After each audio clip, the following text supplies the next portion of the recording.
हिमाद्री के हिम शिखर पर सबसे पहले चढ़ी बेटियां, हिमाद्री के हिम शिखर पर सबसे पहले चढ़ी बेटियां, और उसको ललकार लगाकर सबसे आगे बढ़ी बेटियां, और उसको ललकार लगाकर सबसे आगे बढ़ी बेटियां।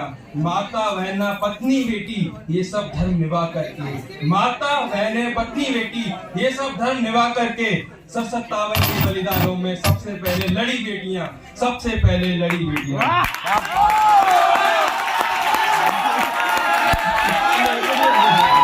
दोस्तों आप सबको मेरा सादर नमस्कार। मैं हर्षद गुप्ता BA हिंदी डिपार्टमेंट के साथ आप सबको सादर नमस्कार करता हूँ।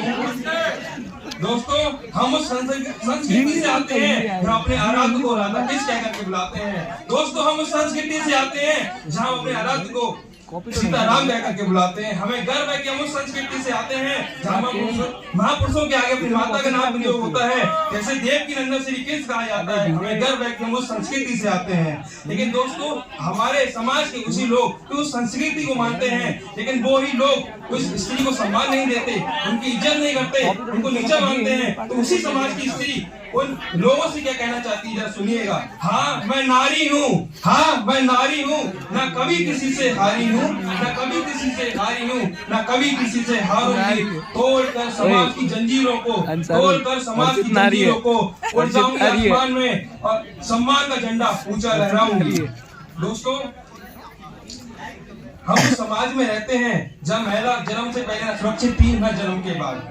दोस्तों माता के गर्भ में मार दी जाती है वो छोटी सी बच्ची, माता के घर में मार दी जाती है वो छोटी सी बच्ची। और दोस्तों आश्चर्य की बात तो ये है कि वो और कोई नहीं करता, उसके खुद के माता पिता करते हैं दोस्तों, और वो कोई नहीं करता, उसके दादा दादी करते हैं। और दोस्तों मेरा दिल और दिमाग कौने लगता है जब अखबारों में सुनने को मिलता है डेली कि निर्भया कांड जैसे केसेस हमें डेली सुनने को मिलते हैं, तो मेरा दिल छलनी हो जाता है इन केसों को देखकर।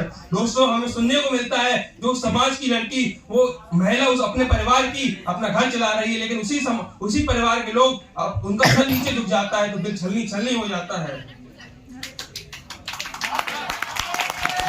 क्या बात है। और दोस्तों इसीलिए हमें महिला सशक्तिकरण की आवश्यकता है। इससे क्या तात्पर्य है, महिला सब शक्तिशाली होगी, अपने अधिकारों को लेगी, समाज से लड़ेगी, तो वो आगे बढ़ेगी। दोस्तों जब महिला सशक्त हुई तो आकाश को चीर देने वाली और अंतरिक्ष में लड़काने वाली वो कल्पना चावला हुई। दोस्तों जब महिला सशक्त हुई तो समाज की चुनौतियों को अपने मुक्के से पटकने वाली वो मैरी कॉम हुई। दोस्तों डॉक्टर अम्बेडकर जी ने बहुत अच्छा कहा है कि अगर हमें किसी समाज की प्रगति को देखना है, अगर किसी देश की प्रगति को देखना है, तो उस समाज की महिलाओं की क्या स्थिति है, उस समाज में उन महिलाओं की क्या स्थिति है, उसको देखना होगा, तभी उस देश का, उस समाज का प्रगति हो सकता है। और दोस्तों मैं बस अपनी वाणी को विश्राम दूंगा एक तो सवाल के साथ। मैं उन हताश लड़कियों से पूछना चाहता हूँ, मैं उन हताश महिलाओं से पूछना चाहता हूँ कि हिमालय बड़ा है बचेंद्री पाल, हिमालय बड़ा है बचेंद्री पाल। धन्यवाद। जय भारत।